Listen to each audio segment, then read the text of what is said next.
గురుభ్యో నమః. శ్రీమాత్రే నమః. శుక్లాంబరధరం విష్ణుం శశివర్ణం చతుర్భుజం ప్రసన్నవదనం ధ్యాయేత్ సర్వవిఘ్నోపశాంతయే. గురుర్బ్రహ్మా గురుర్విష్ణు గురుర్దేవో మహేశ్వరః. గురు సాక్షాత్ పరబ్రహ్మ తస్మై శ్రీ గురవే నమః. వామదేవం మహాదేవం లోకనాథం జగద్గురం దేవదేవం జగన్నాథమదేవేశం వృషభధ్వజం నమామి. వాగర్ధావివ సంపృక్తౌ వాగర్ధ ప్రతిపత్తయే జగతః పితరౌ వందే పార్వతీ పరమేశ్వరౌ.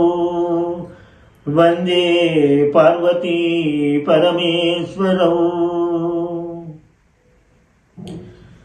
శ్రీ రుద్రంలోని మంత్రాల యొక్క విపుల భావాన్ని గ్రహించడానికి ఈ వీడియోని వీక్షిస్తున్న మీ అందరికీ నమస్కారములు, స్వాగతం.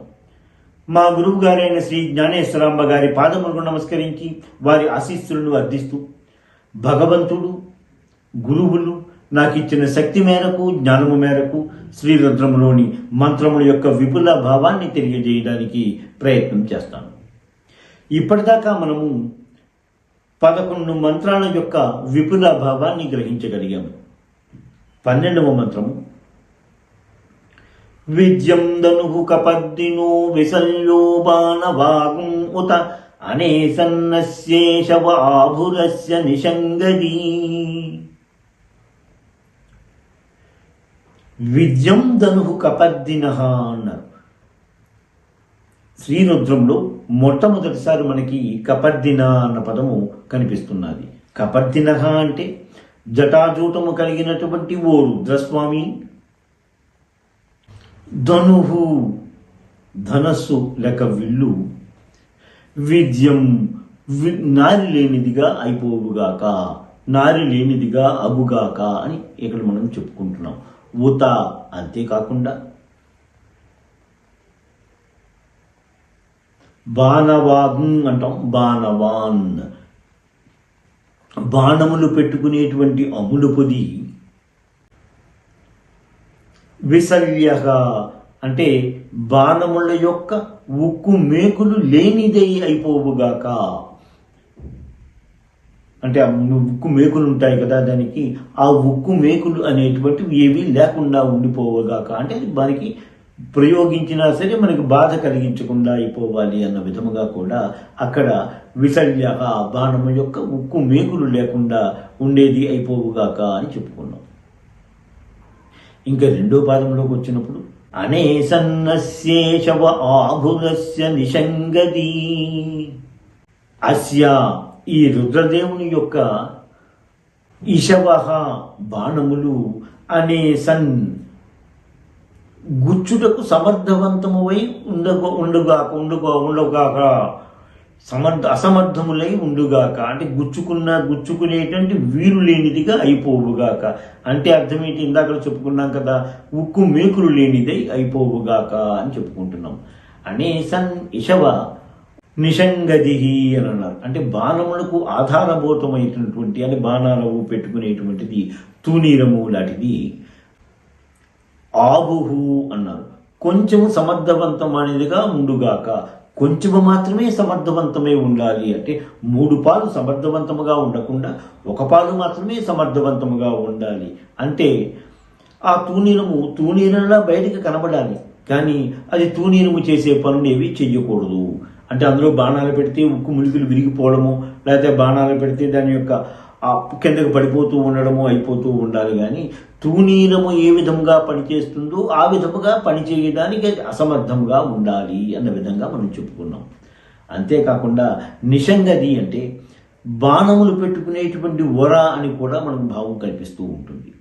బాణములు పెట్టుకునేటువంటి వర అది కూడా ఆబుహు అంటే అది అసమర్థవంతముగా ఉండుగాక, పూర్తిగా పని చేయకుండా ఉండుగాక అన్న విధముగా దీని యొక్క ఈ మంత్రం యొక్క పదముల అర్థాన్ని మనం గ్రహించుకోవచ్చు.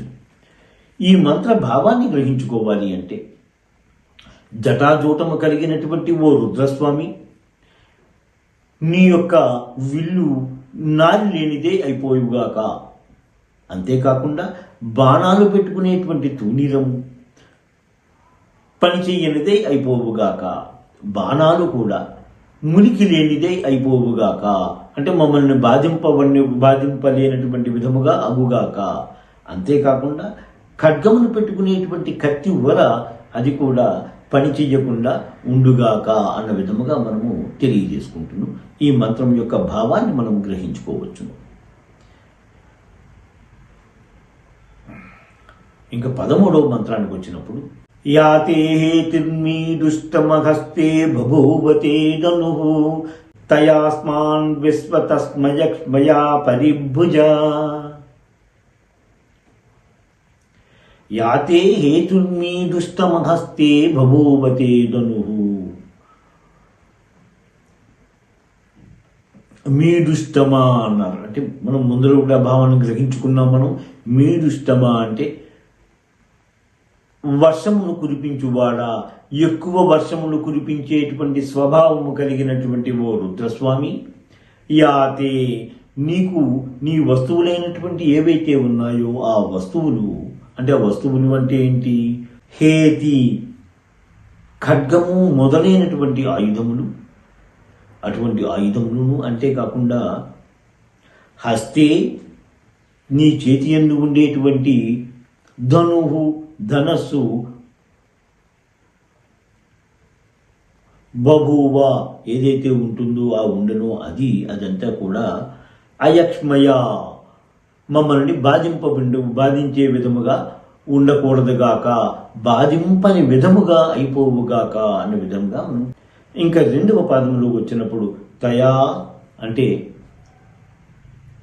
నీ యొక్క ఖడ్గము మొదలైనటువంటి ఆయుధములు, లేక వింటి నారి మాకు ఈ విధముగా ఆపద కలిగించిన విధముగా ఉండేటువంటి విల్లు మొదలైనటువంటి వాటితో త్వం నీవు అస్మాన్ మమ్మల్ని విశ్వతః లోకంలో ఉండేటువంటి వాటన్నిటి నుండి కూడా అన్ని ఉపద్రవాల నుండి మమ్మల్ని పరిభుజ రక్షింపుము.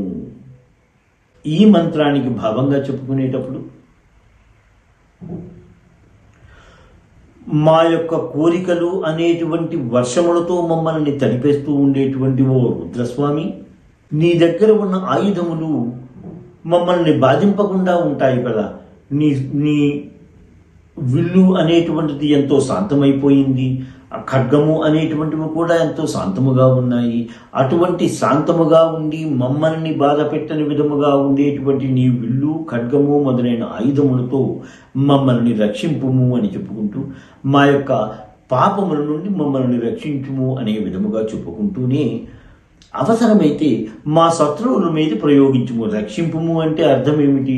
ఇంకా మామూలుగా పాపాల నుండి రక్షించు అన్న విధముగా మనం చెప్పుకుంటూనే, మా శత్రువుల మీద నుండి రక్షించు. శత్రువుల నుండి రక్షించాలి అంటే ఆ బాణాలను ప్రయోగించి ఆ శత్రువులు మా మీదకి రాకుండా చూసుకో స్వామి అన్న విధముగా కూడా చెప్పుకుంటున్నాం మనం. మరో వీడియోతో నేను మిగతా మంత్రముల యొక్క విపుల భావాన్ని తెలియజేస్తాను. శ్రీ మాత్రే నమః. స్వస్తి. ఎంతో అధ్యయనం చేసి మీకు అందిస్తున్న ఈ వీడియోలను ఆదరిస్తారని భావిస్తున్నాము. మా ఈ ఛానల్ని సబ్స్క్రైబ్ చేసి ఈ వీడియోలని లైక్ చేయండి ప్లీజ్.